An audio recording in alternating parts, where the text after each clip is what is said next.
आज हम साहित्य शास्त्र के अंतर्गत छंद टॉपिक पर जानकारी प्राप्त करेंगे। छंद से संबंधित सभी प्रतियोगी परीक्षाओं में 2 से लेकर के 3 प्रश्न पूछे जाते हैं, चाहे टीजीटी हो, चाहे पीजीटी हो, चाहे कॉलेज लेक्चरर हो, चाहे यूजीसी नेट हो, चाहे आरपीएससी वरिष्ठ व्याख्याता या स्कूल लेक्चरर हो, सभी में 2 से 3 प्रश्न पूछे जाते हैं। और ये हिंदी के लिए नहीं, ये छंद संस्कृत के लिए भी, संस्कृत विषय के लिए भी उपयोगी टॉपिक है। इसलिए हम ध्यान से देखेंगे। शुरू से ही जितने भी महत्वपूर्ण है बातें हैं, महत्वपूर्ण विषय वस्तु है, हम धीरे धीरे सभी वीडियो में हम समझेंगे और पढ़ेंगे, याद करेंगे। देखिए, साहित्य शास्त्र का एक टॉपिक है ये छंद। कौन सा है? छंद। आज हम इसके बारे में जानकारी प्राप्त करेंगे, छंद के बारे में जानकारी प्राप्त। छंद को पिंगल भी कहा जाता है। छंद का दूसरा नाम पिंगल भी है। छंद का दूसरा नाम पिंगल भी है। तो हम देखेंगे, जैसा कि हम जानते हैं साहित्य के 2 भेद हैं। साहित्य के 2 भेद माने जाते हैं। ये 2 प्रमुख भेद हैं। कौन सा? पद्य और गद्य। पद्य और गद्य साहित्य के 2 प्रमुख भेद हैं। पद्य को काव्य या कविता भी कहा जाता है। पद्य को काव्य या कविता भी कहा जाता है। आधुनिक काल से पहले केवल पद्य या कविता ही प्रचलित थी। आधुनिक काल में आकर के गद्य का आविर्भाव हुआ, गद्य विधाओं का आविर्भाव हुआ। तो पद्य और गद्य में क्या अंतर है? पद्य किसे कहते हैं, गद्य किसे कहते हैं, ये मोटे तौर से हमें यहाँ समझना है। तो पद्य का मतलब है छंद युक्त रचना। जो रचना छंद युक्त हो, जिस रचना में छंदों का प्रयोग हो, उसे पद्य कहते हैं। इसके विपरीत गद्य का मतलब है छंद विहीन रचना। इसमें छंदों का प्रयोग नहीं हो, जो छंदों से विहीन हो, उसको गद्य कहते हैं। तो पद्य में छंद आता है। पद्य की प्रमुख विशेषता है सबसे छंद होना, उसका छंदयुक्त होना। तो छंदयुक्त होना पद्य की सबसे बड़ी वजह, इसलिए छंद को समझना अति महत्वपूर्ण है। छंद के बारे में अब हम देखते हैं। छंद 6 वेदांगों में से एक है। छंद 6 वेदांगों में से एक है। वेदांग का मतलब है वेदों के अध्ययन में सहायक अंग, अर्थात वेदों के ज्ञान प्राप्ति में सहायक अंगों को वेदांग कहते हैं। ये वेदांग 6 माने गए हैं। 6 कौन कौन से हम यहाँ देखते हैं। 6 में पहला है शिक्षा, कल्प, व्याकरण, ज्योतिष, निरुक्त और छंद। शिक्षा, कल्प, व्याकरण, ज्योतिष, निरुक्त और छंद, ये 6 वेदांग हैं, वेदों के अंग हैं। ये शिक्षा, कल्प, व्याकरण, ज्योतिष, निरुक्त और छंद, ये 6 वेदांग हैं। अब हम देखते हैं छंद का अर्थ क्या है, छंद का मतलब क्या है। छंद का अर्थ है वर्ण, मात्रा, गति, यति, लय आदि के विचार से नियमबद्ध रचना, यानी नियमों में बंधी हुई रचना। किसके हिसाब से? वर्ण के, मात्रा, गति, यति, लय आदि के विचार से नियमों में बंधी हुई रचना को या नियमबद्ध रचना को छंद कहते हैं। छंद का पद्य में या कविता में बहुत महत्वपूर्ण स्थान है। इसलिए शिक्षा ग्रंथों में छंद को क्या माना गया है? वेद का पांव, अर्थात पैर माना गया है। शिक्षा ग्रंथों में छंद को वेद का पांव या पैर माना गया, क्योंकि वेद छंदों पर ही टिके हुए हैं, छंदों पर ही आधारित हैं। जैसा कि एक प्रसिद्ध पंक्ति है, छंद पादौ तु वेदस्य, छंद वेदों का पैर है। इस पर कई बार प्रश्न भी आया है, कई प्रतियोगी परीक्षाओं में, हिंदी में, संस्कृत में कई बार इसमें प्रश्न आया है। इसका ध्यान रखें, छंद वेद का पैर माना गया है। संस्कृत वाले विशेष ध्यान दें, ये पंक्ति है कई बार परीक्षा में पूछी गई है। कौन सी है? छंद पादौ तु वेदस्य, छंद पादौ तु वेदस्य। अब हम देखते हैं कि छंद वेदों से ही चलता आ रहा, अब तक आया है, हिंदी साहित्य में भी आया, रीतिकाल में भी छंदों पर विशेष काम हुआ है। तो हम छंदों के इतिहास में देखें तो पिंगलाचार्य छंद शास्त्रों के इतिहास में, छंद शास्त्र के इतिहास में पिंगलाचार्य प्रथम आचार्य माने जाते हैं। छंद शास्त्र के इतिहास में पिंगलाचार्य छंद शास्त्र के प्रथम आचार्य माने जाते हैं। और इन्होंने एक ग्रंथ लिखा था जिसका नाम है पिंगल शास्त्र। पिंगल शास्त्र इन्होंने एक ग्रंथ लिखा था। तो हम यहाँ तक देखते हैं, कई बार प्रश्न ये इसमें से भी पूछा जाता है, ये भी महत्वपूर्ण है, तो ध्यान रखें।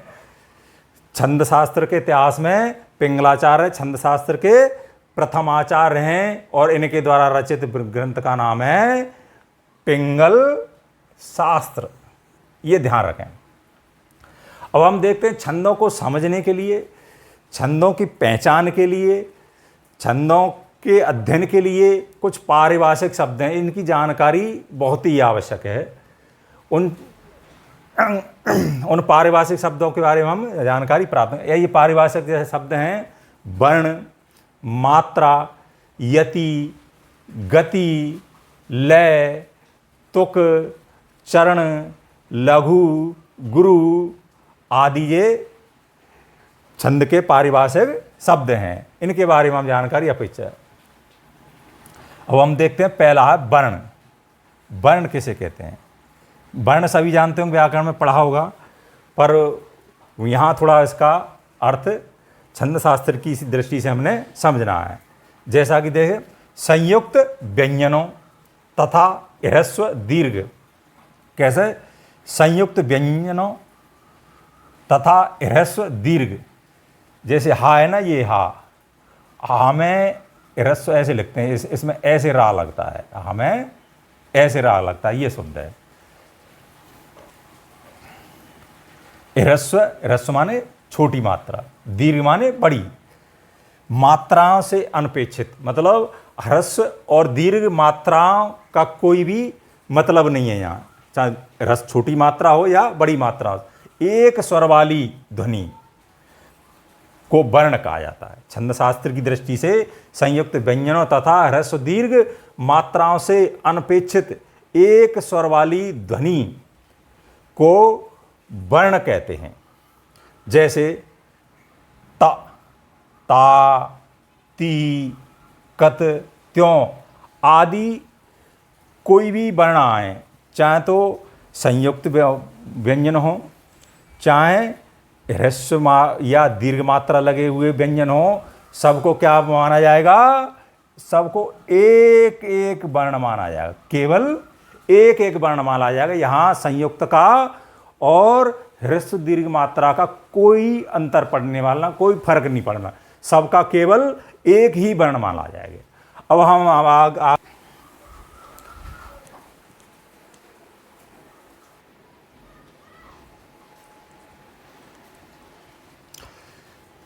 तो हम आगे देखते हैं। अगला पारिभाषिक शब्द है मात्रा। दूसरा पारिभाषिक शब्द है मात्रा। छंद का दूसरा पारिभाषिक शब्द मात्रा है। मात्रा का अर्थ है माप की इकाई, यानी मापने की इकाई। मात्रा को कल या कला भी कहा जाता है। मात्रा का दूसरा नाम कल या कला भी है। मात्रा मापने की इकाई है। मात्रा के द्वारा वर्णों को मापा जाता है। मात्रा दो प्रकार की मानी गई है। छंद शास्त्र में मात्रा दो प्रकार की मानी गई है, ह्रस्व मात्रा और दीर्घ मात्रा। ह्रस्व मतलब छोटी मात्रा और दीर्घ माने बड़ी मात्रा। इनको छंद शास्त्र में ह्रस्व को लघु कहा जाता है और दीर्घ मात्रा को गुरु कहा जाता है। लघु मात्रा को ह्रस्व और गुरु को दीर्घ।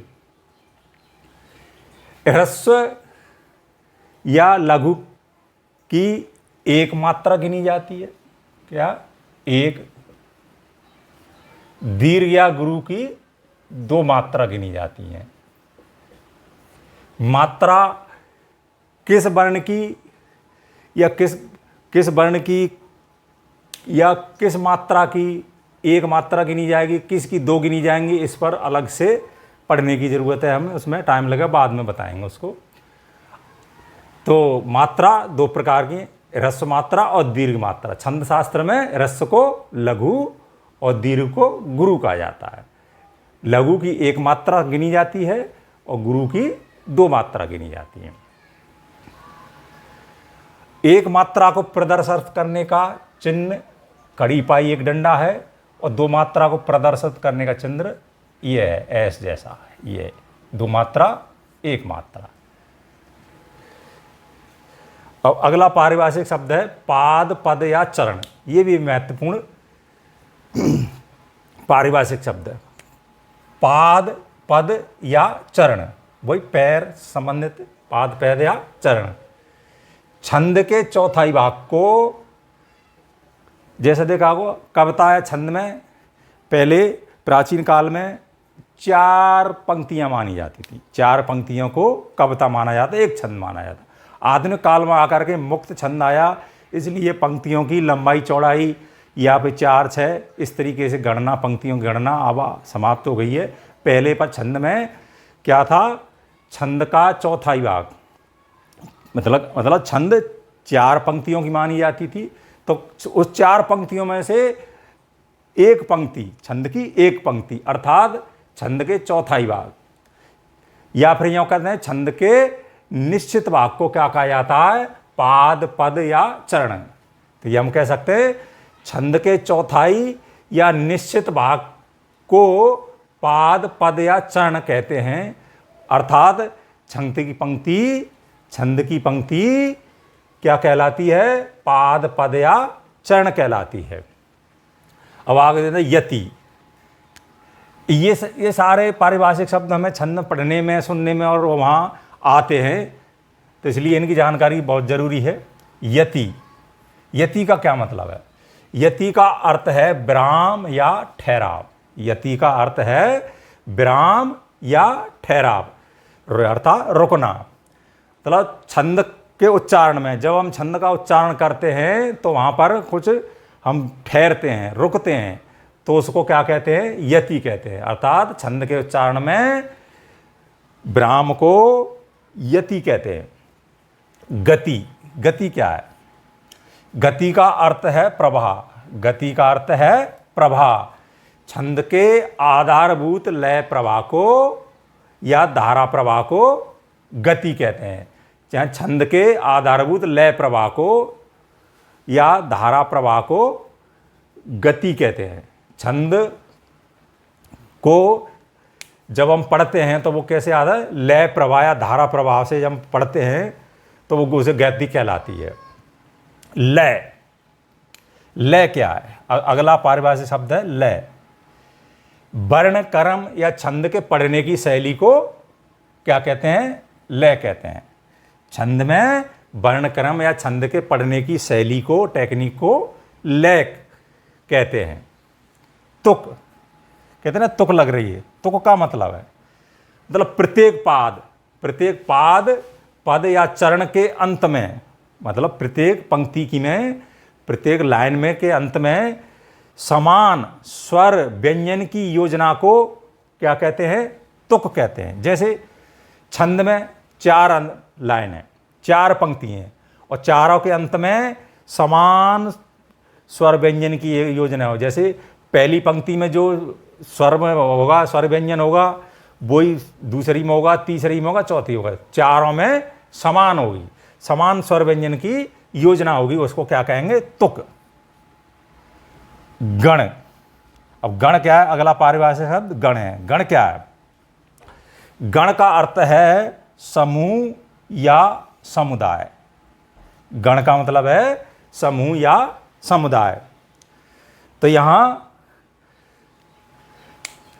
वर्णों के क्या कहते हैं, समूह या समुदाय को गण कहते हैं। छंद शास्त्र में ये गण किस तरह से कहलाता है ये देखते हैं।